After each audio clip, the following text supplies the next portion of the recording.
Hello all and welcome to the GMAT Advanced Target 700 program by Career Kata. Today we will be looking at the sixth installment of the verbal part of the whole series. If you are new to the series, I would suggest you go and check out the parts 1 to 5 where we have kind of discussed RCs primarily from a scientific passage point of view. So today what we will be doing is that we will be looking at another set of passages that will be aimed at improving your understanding of socio-economic passages. Just like scientific passages, you get a lot of socio-economic passages. You know, some of them are very, very strongly tilted towards economics. At the same time, some of them are tilted towards things like political science and society. And then you always have some passages which are kind of like a mix between the two. So today the passage that we are going to see is going to be a merge between economics and the social sciences. So let's jump deep right in. Okay, so the passage says Adam Smith, a Scottish professor of moral philosophy, is often identified as the father of modern capitalism.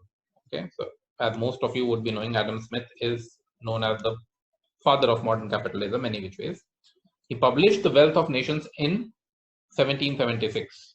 For those of you who are interested in economics, you must read at least about the book if you do not get time to read this book. This is kind of like a seminal book in the history of the development of economics. Okay, let's come back. He published The Wealth of Nations in 1776, which is widely believed to have laid the foundation work of modern economics. However, many however believe that it is not a book on economics. Its subject is political economy, and it was aimed at governments that were subsidizing and protecting their merchants, their farmers, and their manufacturers.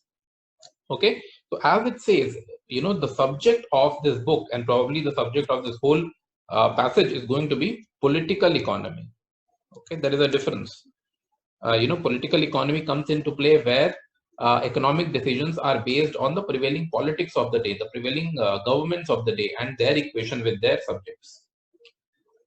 The role of the free market and laissez-faire structures that support it are two components of a larger theory of human interaction and social history as proposed by Smith. Okay, now so you have a foreign term called laissez-faire. Now, see, a lot of you, when you are reading this passage, would know the meaning of this term. A lot of you would not know the meaning. So even if you do not know, there is going to be enough material for you to kind of get a hint of what the passage is suggesting. But if you have read a lot of economics articles, you will come across this term fairly commonly. Okay, now laissez-faire means that you have minimal controls.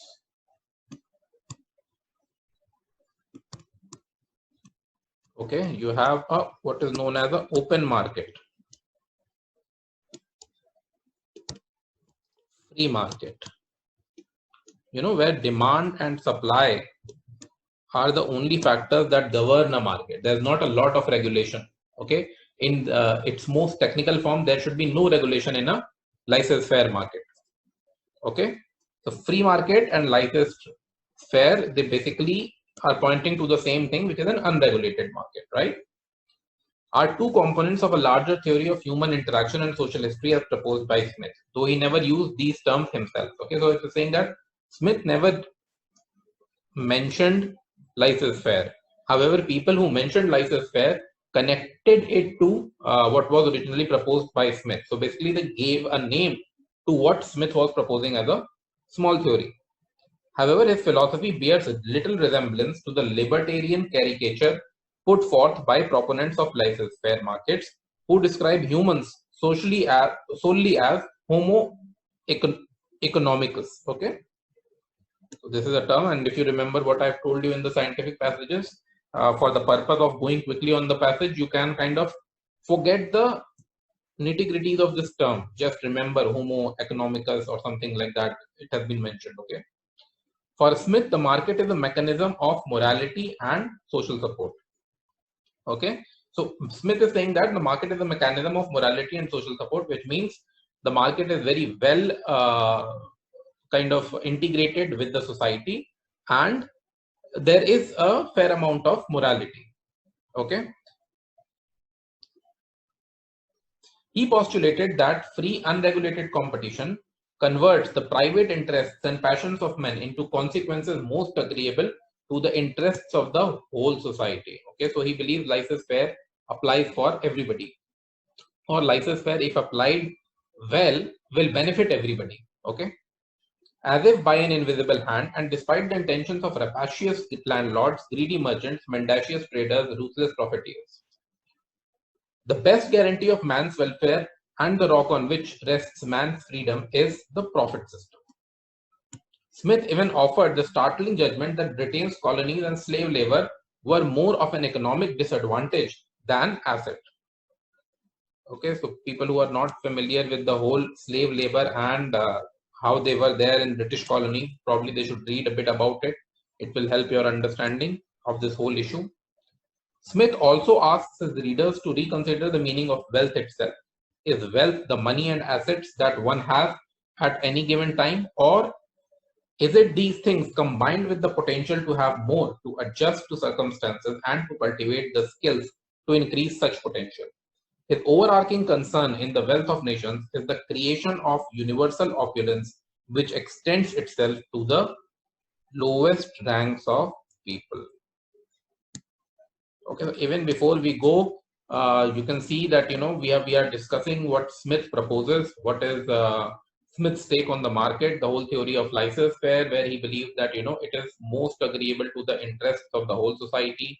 Okay, universal opulence which extends itself to the lowest ranks of people is what he wants created.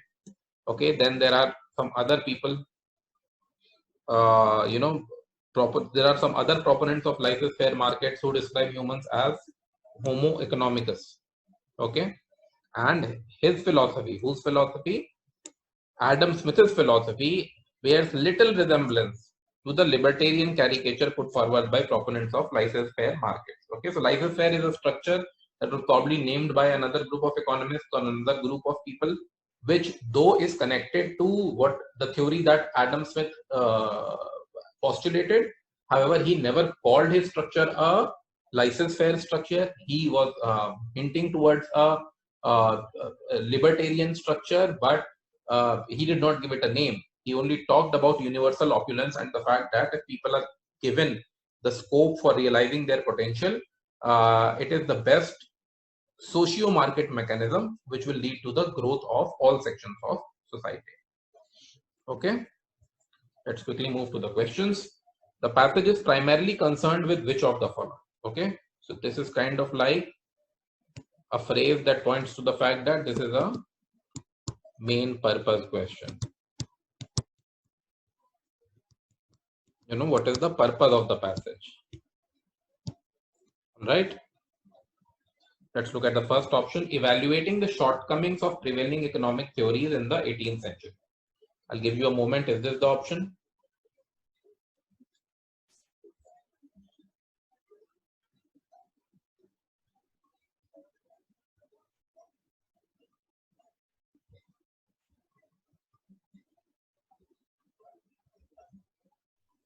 Okay, if you need some more time, you can pause the video and go and read the passage.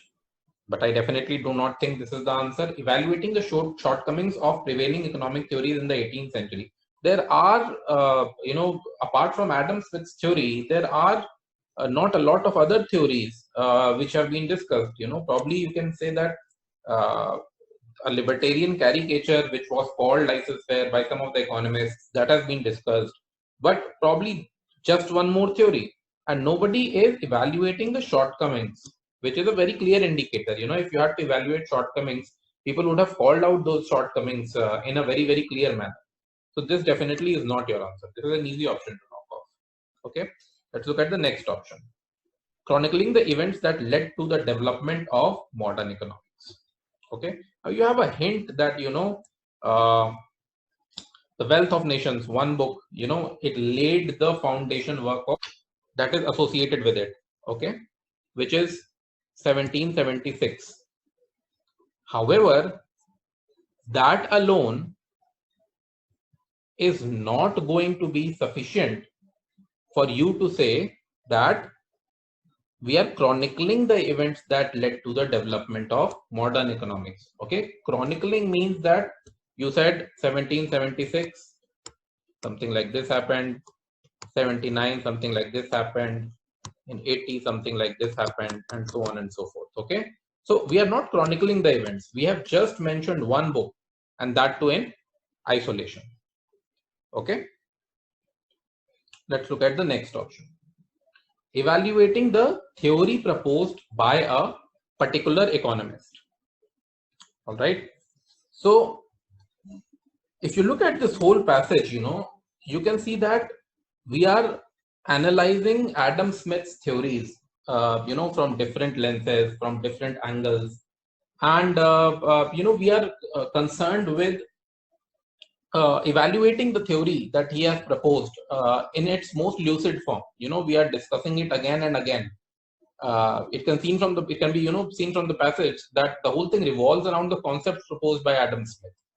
Okay, so we can definitely say that this is a good choice for the answer. Okay, and let's quickly read and evaluate the other options that are also there. Examining the role played by the government-merchant nexus in a political economy. Okay, now this is also a bit close because there are hints about how the government as well as the economic system can probably gel together, and there is a reference to also the slave economies. There is also reference to governments here. Okay, but if you look at the passage, the government merchant nexus probably mentioned, but it is its role in the political economy has not been elucidated.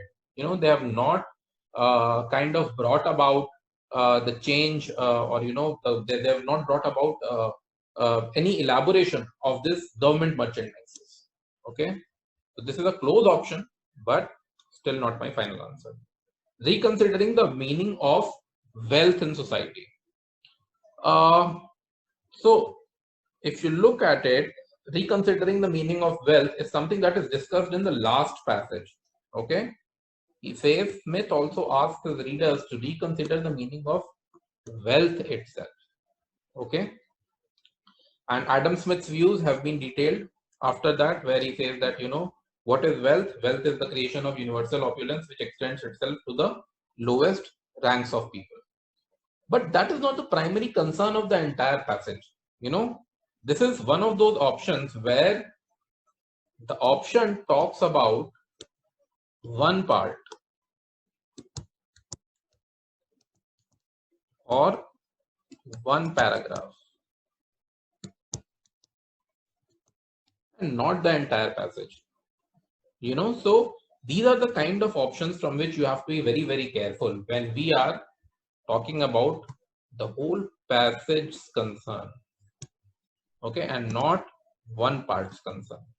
Okay, but definitely this is discussed, but this is also not the option. So if you saw in the question, C was your right answer. A and B were easy to knock off. Okay, D and E are the confusing options.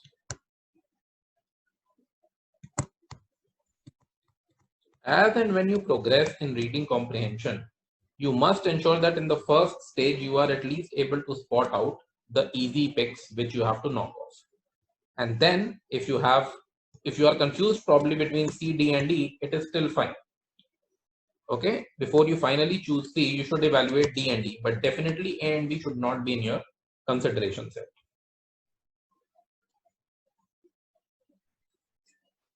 Let's look at the next question. It says the passage uses the term Homo economicus most likely in order to. Okay, so let's come back and evaluate where Homo economicus has been used. Here it is. Okay, it says his philosophy bears little resemblance to the libertarian caricature put forth by proponents of laissez-faire markets. Okay, who describe humans solely as Homo economicus. For Smith, the market is a mechanism of morality and social support. Now let's look at the options. You have to find out the meaning of Homo economicus. Option A says that lend support to the theories postulated by other economists that contrast with those of Smith. Okay. Now, there is only a minor reference to the word, that is being used by proponents of laissez-faire.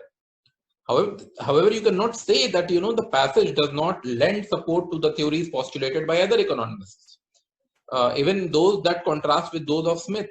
In fact, there is no comparison made anywhere about the superiority of one theory over the other theory. Okay, so no other economists are there.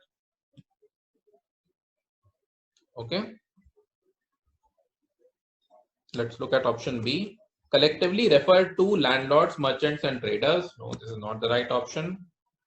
Okay, definitely there is a difference to rapacious landlords and all of these guys, but it definitely is not raising. Okay, so here you have, despite the intentions of rapacious landlords, greedy merchants, mendacious traders, lucid profiteers.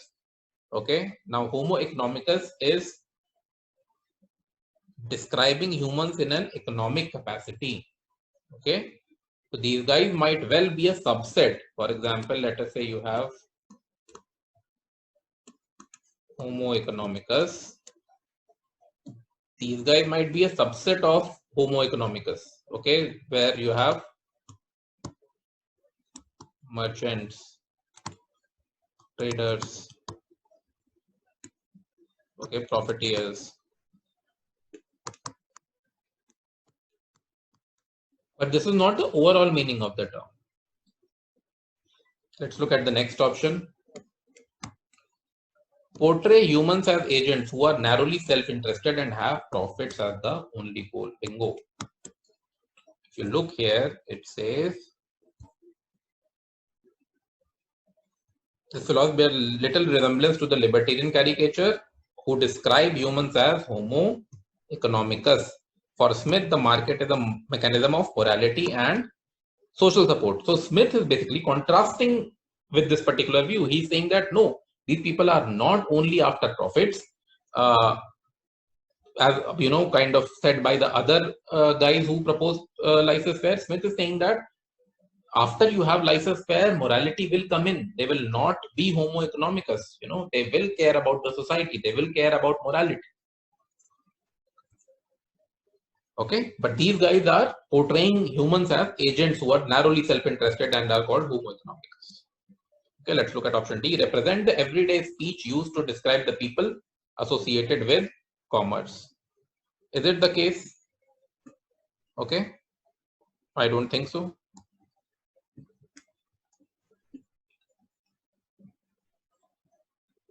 Okay, so is representing the everyday speech? Homo economicus is any which way is a very, very evolution based term. If you've seen the last passage we have seen, it is kind of like a word that is used to show how humans have evolved. So it's definitely not part of everyday speech. Okay, this is an easy option to knock off. Let's take it option E. Study the evolution of man in terms of economic and financial growth. Now this is a close option, but this is a bit far-fetched. We are not studying the evolution of man. If we were to study the evolution of man, just like we said in the time scale, we would have said that, in period 1, this is how man behaved. In period 2, this is how man behaved. Okay, just like we were talking about chronicle, if we had to study the evolution, we had to study man across periods 1 to probably n, right? So it's very, very strong to say that, we are wanting to study the evolution of man. Though if you will see, the term Homo economicus, it has a phonetic resemblance to the kind of words that are used to define several stages of evolution leading to a modern day man or woman. Okay, but the phrase here is used to comment on the nature of his or her interaction with only the commercial entities, not like a broader view of economic and financial. Okay, this is also not the option. So as you would have seen, a lot of the passages that come from economics and society, they are kind of merged into each other. You will have theories by economists, political science theories, social theories, and things like that. And you will have a lot of passages that will be a hybrid between the economic thought and social thought.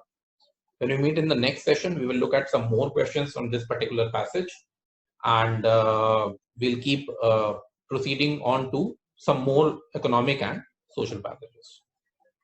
Till then, don't forget to subscribe. If you want to get all the videos of this particular series, don't forget to like. If you like these videos, we get to know that they are helping you in some way, and it really motivates us to put out more content.